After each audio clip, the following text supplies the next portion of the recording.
Hello learners, तो आज हम स्टार्ट करेंगे class 11 psychology chapter number 1 what is psychology. तो ये जो चैप्टर है ये आपका फाउंडेशन है। अगर ये आपका स्ट्रॉन्ग हो गया तो आगे आने वाले टॉपिक्स आपके लिए इजी हो जाएंगे। तो चलिए स्टार्ट करते हैं। तो सबसे पहले हम करेंगे introduction to psychology. What is psychology? So psychology is defined as the science which studies mental processes, experiences and behavior in different contexts. There are three main components, four components. First is mental process, second is experiences and third one is behavior. Psychology क्या है? ये एक study है किसकी? Mental process की, experience की और behaviour की। पहले ये माना जाता था कि साइकोलॉजी जो है वो सोल या फिर माइंड को स्टडी करना है, but now a days it is a scientific discipline. Okay, so it helps, ये हेल्प करती है हमें यह जानने में कि हाउ वी थिंक, हम कैसे सोचते हैं, हम कैसे फील करते हैं और हम कैसे एक्ट करते हैं। तो साइकोलॉजी स्टडीज बोथ इंटरनली और एक्सटर्नली। इंटरनल प्रोसेसेस में आ जाएगा हमारा थिंकिंग, इमोशंस और मेमोरी, कि हम कैसे सोच रहे हैं, क्या हमारे इमोशंस हैं, happiness, sad, these kind of emotions. And external behaviour में आ जाएंगे हमारे actions, reactions and habits. Okay, so it helps why people behave differently in similar situations. कई बार ऐसा होता है कि सिचुएशन सेम होती है but every people behave differently. For example exam hall, जैसे कि एग्जाम हॉल में स्टूडेंट्स हैं तो some of the students they are calm, ठीक है, and some of the students they are nervous. So situation same है but different people behave differently. Okay, तो exam tip है, always write scientific study of mind behaviour. ठीक है, ये आपको ये कीवर्ड ऐड करना है while you are writing the definition, so it is a exam tip.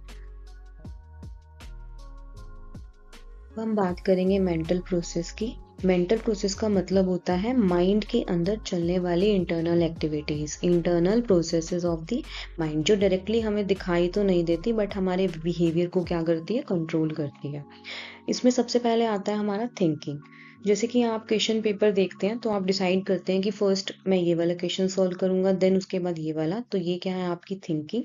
उसके बाद आता है लर्निंग, जो भी आप अपनी लाइफ में लर्निंग कर रहे हैं, कोई गलती करके या फिर प्रैक्टिस करके कुछ भी सीख रहे हैं, जैसे कि साइकिलिंग या फिर मैथ्स के क्वेश्चन को बार बार सॉल्व करना, तो वो आपकी क्या है, लर्निंग। फिर आता है हमारा मेमोरी। मेमोरी जैसे कि आप अपना नाम, फोन नंबर, चाइल्डहुड की कोई मेमोरी, ये सब याद रख पाते हैं, वो किसकी वजह से, मेमोरी की वजह से। नेक्स्ट आता है हमारा परसेप्शन। परसेप्शन क्या होता है, चीजों को सिर्फ देखना नहीं बल्कि उनको समझना। जैसे कि अगर हम एग्जाम्पल की बात करें तो एक ही मूवी बट दो लोगों के अलग अलग रिव्यूज होते हैं क्योंकि उनका परसेप्शन अलग अलग होता है। और फिर आता है लास्ट में हमारा इमोशन। इमोशंस में आते हैं हैप्पीनेस, सैडनेस, फियर, ये सब हमारे क्या होते हैं, इमोशंस आते हैं।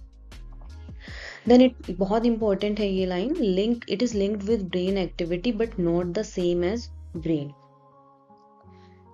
जो भी हमारी मेंटल प्रोसेसेस होती हैं वो लिंक तो होती हैं लेकिन माइंड और ब्रेन सेम नहीं होते। Mind has no physical structure, mind का कोई फिजिकल स्ट्रक्चर नहीं होता। And mind emerges from experiences. देखो कोई भी चीज, कोई हमारा जो माइंड है वो रेडीमेड तो है नहीं, तो जितने एक्सपीरियंसेस हम लाइफ में गेन करते हैं, फैमिली से, स्कूल से, फ्रेंड से, हमारी सक्सेस, फेलियर, इन सबको मिलाकर माइंड को क्या करते हैं, एक्सपीरियंसेस क्या करते हैं, शेप करते हैं। एग्जाम्पल की अगर बात करें तो एक चाइल्ड को अगर बचपन में सपोर्टिव एनवायरनमेंट मिलता है तो उसका कॉन्फिडेंस स्ट्रोंग होता है, और अगर किसी को बार बार नेगेटिव एक्सपीरियंसेस मिलते हैं उसका थिंकिंग पैटर्न भी उसके अकॉर्डिंग हो जाता है।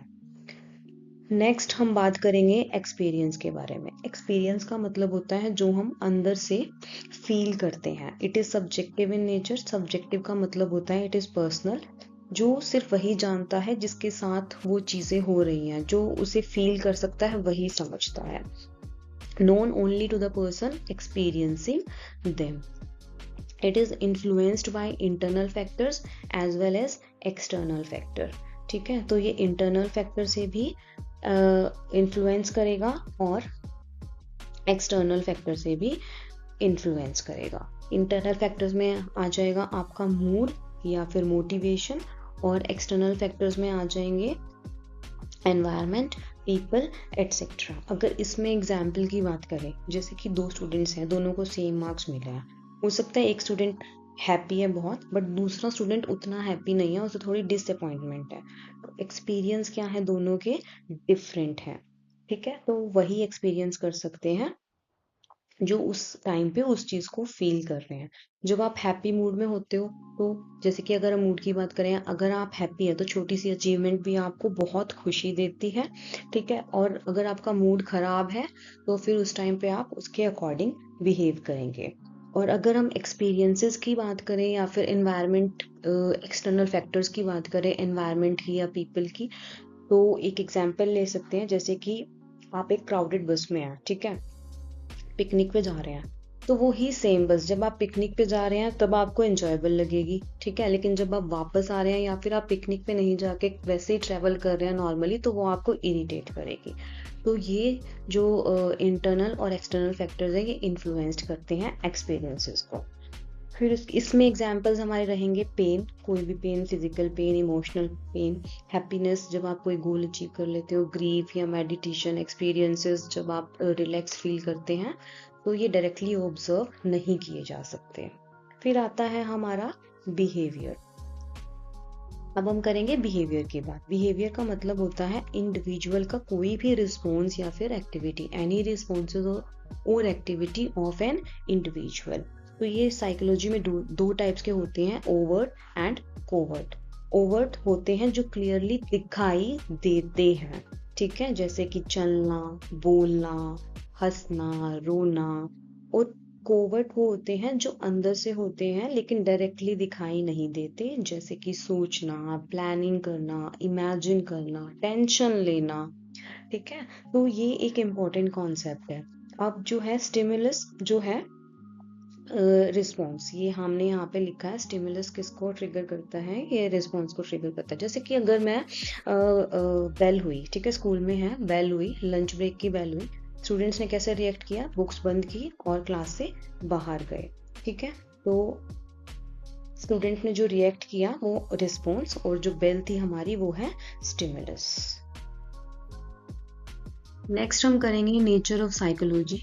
ठीक है, तो सबसे पहले साइकोलॉजी कोई भी मैजिक या गेस वर्क नहीं है, ये भी एक प्रॉपर साइंस है। जैसे साइंस में लैब में एक्सपेरिमेंट्स होते हैं, वैसे ही साइकोलॉजी में भी प्रॉपर ऑब्जर्वेशंस होती हैं और रिसर्च होती है। तो psychology has the following nature.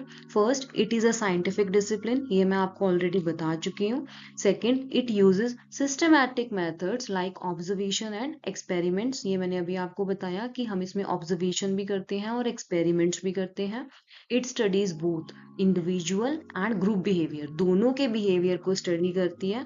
It focuses on understanding, predicting and controlling behaviour. ठीक है, and it is a natural science and a social science, ये हम आगे भी पढ़ेंगे कि ये दोनों है, नेचुरल भी है और social. Next is role of psychology in understanding mind and behaviour. ठीक है, जैसे कि कुछ लोग बहुत जल्दी फ्रेंड्स बना लेते हैं, कुछ लोगों को गुस्सा बहुत जल्दी आ जाता है, कुछ लोगों को स्टेज फियर होता है। ठीक है, तो साइकोलॉजी हेल्प करती है understand how the minds work, understand and explain human behaviour, predict future behaviour. थोड़ा सा हम प्रिडिक्शन कर सकते हैं कि ठीक है, आज प्रेजेंट बिहेवियर को देख के और फ्यूचर बिहेवियर को हम प्रिडिक्ट कर सकते हैं। Control and modify undesirable behaviour. ठीक है, जो भी अनडिजायरेबल बिहेवियर है उसको हम कंट्रोल कर सकते हैं और उसको चेंज कर सकते हैं। It improves mental health and wellbeing. Examples रहेंगे, why student feel stressed before exams. ठीक है, why people react differently to the same situation. इसका एग्जाम्पल मैंने आपको पहले भी दिया था, एग्जाम हॉल वाला। ठीक है, next we will learn psychology as a discipline. Okay, so psychology tries to explain why people behave differently, how mind influences behavior, uses systematic and scientific methods, minimizes personal bias, and it combines objectivity and subjectivity. तो हम रोज daily लोगों को जज करते हैं कि ये ऐसा क्यों है, वो ऐसे बिहेव क्यों करता है। लेकिन साइकोलॉजी जो है वो कॉमन सेंस पर नहीं, साइंटिफिक मेथड पे बेस होती है। तो इसमें हम क्या करते हैं, बायस कम करते हैं, सिस्टमैटिक स्टडी करते हैं एंड वेरिफिएबल रिजल्ट्स लाते हैं। Next, we will learn psychology as a natural science. So it uses method of biology and neuroscience, and it follows hypothetico-deductive model. इसमें एक प्रोसेस होता है, theory, then hypothesis, testing and then conclusion. It focuses on cause and effect relationship and prediction and control of behaviour. ठीक है, जब psychology biology और neuroscience के methods को यूज करती है तब हम उसे क्या बोलते हैं, नेचुरल साइंस बोलते हैं। ठीक है, और इसमें हम एग्जाम्पल लेंगे तो लर्निंग कैसे होती है, मेमोरी स्ट्रॉन्ग कैसे बनती है। ठीक है, तो यहाँ पर हमारा एम होता है बिहेवियर को प्रिडिक्ट करना और कभी कभी कंट्रोल भी करना। Next, we will learn psychology as a social science. ठीक है, it studies behavior in social and cultural context. Behavior has multiple causes. Humans जैसे कि are influenced by society and also shaped society. And it focuses on social interaction, culture, community behavior. ठीक है, हम society के बिना exist नहीं कर सकते, इसलिए साइकोलॉजी क्या है, सोशल साइंस भी है। जैसे कि अगर हम एग्जाम्पल की बात करें तो फ्लड के टाइम पे भी हेल्प ईच अदर, कभी कभी लोग क्राइसिस में वायलेंट हो जाते हैं। तो बिहेवियर के मल्टीपल कोजेज हो सकते हैं। ठीक है, कल्चर हो सकता है, सोशल इंटरेक्शन हो सकता है, फैमिली हो सकती है, एनवायरमेंट हो सकता है, सिचुएशन हो सकती है। ठीक है,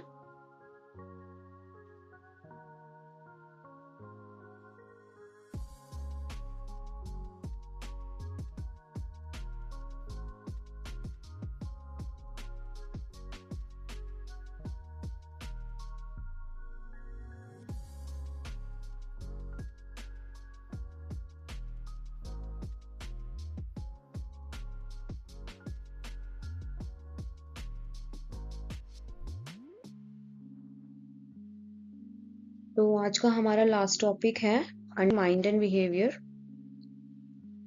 तो सबसे पहले एक इम्पोर्टेंट स्टेटमेंट आती है कि क्या माइंड और ब्रेन सेम है।